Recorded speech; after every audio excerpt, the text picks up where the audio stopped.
बिस्मिल्लाहिर्रहमानिर्रहीम। अस्सलाम वालेकुम। कैसे हो दोस्तों? मैं उम्मीद करता हूँ कि आप सब खैर आफियत से होंगे। दोस्तों, इस वीडियो में मैं आपको एसिडिटी यानी मैदा में खटास के बारे में इंफॉर्मेशन दूंगा।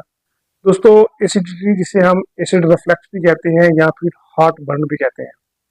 दोस्तों, ये एक ऐसी सिचुएशन होती है जो कि हर दूसरे इंसान को इस सिचुएशन से जो है ना वो लड़ रहा होता है।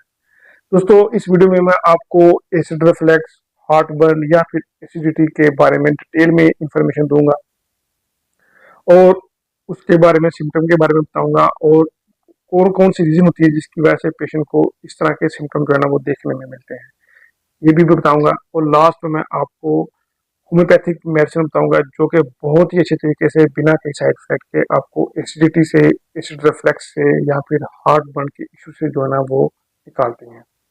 दोस्तों, ये तमाम इन्फॉर्मेशन मैं आपको इस वीडियो में बताऊंगा, तो मेरी आप सबसे गुजारिश है कि वीडियो को एंड तक लाजमी देखें। मैं हूं डॉक्टर उमर और आपको अपने चैनल होम्योटेक में खुश आमदीद कहता हूँ। दोस्तों, एसिडिटी या फिर हार्टबर्न या फिर एसिड रिफ्लक्स, दोस्तों ये एक ही डिजीज के मुख्तलिफ नाम है। लेकिन दोस्तों, इसमें ये होता है कि जो हमारा स्टमक होता है इसमें खटास जो है ना वो देखी जाती है या महसूस की जा सकती है। लेकिन दोस्तों, ये एक ऐसी हालत होती है जिसमें जो स्टमक होता है उसका जो एसिड होता है वो वापस हमारे इसोफेगस में आता है यानी खुराक वाली नाली में आता है, जिसकी वजह से पेशेंट को इरिटेशन होती है और उसको बर्निंग का एहसास जो है ना वो देखने में आता है। इन दोस्तों, जो हमारे स्टमक का एसिड होता है वो ऊपर हमारी खुराक की नाली की तरफ आता है और उसकी वजह से पेशेंट को चेस्ट में एक हार्ट बर्न का सिम्टम देखने में आता है, एक जलन का सिम्टम देखने में आता है और साथ ही पेशेंट बहुत ज्यादा नर्वस रहता है। दोस्तों, ये एक ऐसी कंडीशन है जिससे हर दूसरा इंसान जो है ना वो लड़ रहा होता है, मुख्तलिफ किस्म के मेडिसिन इस्तेमाल कर रहा होता है, वो डेली कोई ना कोई सिरप जो है ना वो स्टमक का वो इस्तेमाल करता है, लेकिन वो इस चीज से उसको जो है ना वो आराम नहीं मिलता है। वो डेली कोई ना कोई स्टमक रिलेटेड आइटम जो है ना वो इस्तेमाल करता है, लेकिन उसको हार्ट बर्न से, एसिड रिफ्लक्स से या फिर एसिडिटी से या फिर इसोफेगस से खुराक वाली नाली में जलन के सिम्टम से जो है ना वो आराम नहीं आता। तो सबसे पहले मैं आपको बताता हूँ कि वो कौन कौन सी रीजन होती है जिसकी वजह से पेशेंट को एसिडिटी का सिम्टम जो है ना वो देखने में आता है। दोस्तों, इसमें सबसे पहली मोस्ट इंपॉर्टेंट रीजन होती है वो होती है ओवर ईटिंग।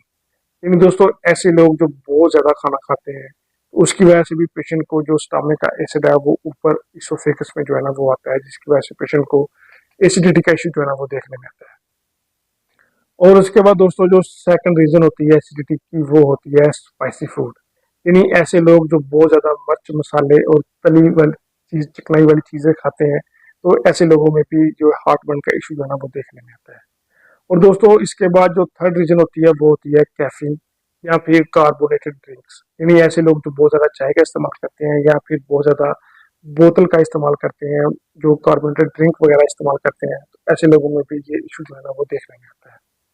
और उसके बाद दोस्तों, ऐसे लोग जो बहुत ज्यादा स्ट्रेस लेते हो या फिर जिनकी नींद जो है ना वो फुलफिल ना होती हो, यानी दोस्तों लैक ऑफ स्लीप की वजह से भी ये इशू देखने में आता है या फिर स्ट्रेस की वजह से भी ये इशू जो है ना वो देखने में आता है। और उसके बाद दोस्तों, एक ऐसी कंडीशन जिसकी वजह से पेशेंट को ये इशू देखने में आता है वो होती है प्रेगनेंसी या फिर ओबेसिटी, जिसकी वजह से पेट में प्रेशर पड़ता है और उसके बाद जो स्टमक होता है वो कंप्रेस होता है और उसका एसिड जो है ना वो ऊपर जो इसोफेगस में जो है ना वो आता है, जिसकी वजह से पेशेंट को ये इशू जो है ना वो देखने में आता है।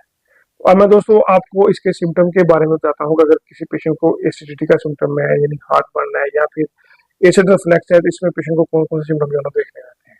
तो इसमें दोस्तों सबसे पहला मोस्ट इंपोर्टेंट सिम्टम होता है चेस्ट में बर्निंग का, यानी पेशेंट को चेस्ट वाले रीजन पे बर्निंग का एहसास जो है ना वो देखने में आता है। और उसके बाद दोस्तों, पेशेंट को बहुत ज्यादा मुंह में सोर टेस्ट जो है ना उसका सिम्टम जो है ना वो भी देखने में आता है, यानी मुंह का जायका जो है ना बहुत ज्यादा कड़वा होता है। और उसके बाद दोस्तों नेक्स्ट सिम्टम होता है वो होता है ब्लोटिंग का और साथ बर्निंग का, यानी पेशेंट बार बार जो है ना वो गैस जो है ना वो निकालता रहता है, पेशेंट को बार बार डकारें जो है ना वो आती है, पेशेंट बार बार मुंह के जरिए गैस जो है ना वो निकालता है। ये भी सिम्टम जो है ना वो एसिड रिफ्लक्स में पेशेंट को देखने में आता है। और उसके बाद दोस्तों नेक्स्ट सिम्टम पेशेंट को देखने में आता है वो होता है नोजिया का और वोमिटिंग का। तो दोस्तों, ये कभी कभार पेशेंट को नोजिया और वोमिटिंग का सिम्टम जो है ना वो एसिड रिफ्लक्स डिजीज में जो है ना वो देखने में आता है। तो अब मैं दोस्तों आपको तीन ऐसी होम्योपैथिक मेडिसिन बताऊंगा जो कि बहुत ही अच्छे तरीके से आपने इस्तेमाल करनी है, आपको जो है ना वो मैदे में खटास से या फिर एसिड रिफ्लक्स से या फिर हार्ट बर्न से बहुत अच्छे तरीके से निकाल लेती है। दोस्तों इसमें सबसे पहले होम्योपैथिक मेडिसिन बहुत अच्छा वर्क करती है, वो है एसिड सल्फ। दोस्तों अगर किसी पेशेंट को स्टमक में एसिडिटी का इशू है तो जो एसिड सल्फ आपकी फर्स्ट प्रायोरिटी होम्योपैथिक मेडिसिन है। और दोस्तों इसके बाद नेक्स्ट होम्योपैथिक मेडिसिन बहुत अच्छा वर्क करती है, वो है अर्जेंटम निटेरिकम।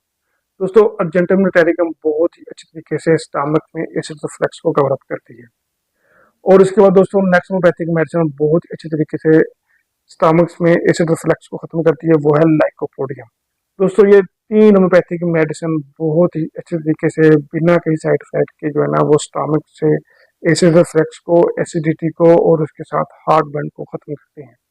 दोस्तों मैं उम्मीद करता हूँ कि आपको ये वीडियो पसंद आई होगी। मेरी आप सबसे गुजारिश है कि वीडियो को शेयर करें, चैनल को सब्सक्राइब करें और बेल आइकन लाजमी दबाएं। दोस्तों अगर किसी की कोई क्वेरी है तो वो नीचे मेरी ईमेल के ऊपर अपनी अलामत बताकर या फिर अपनी रिपोर्ट सेंड करके अपना ट्रीटमेंट करवा सकते हैं। थैंक यू, अल्लाह हाफ़िज़।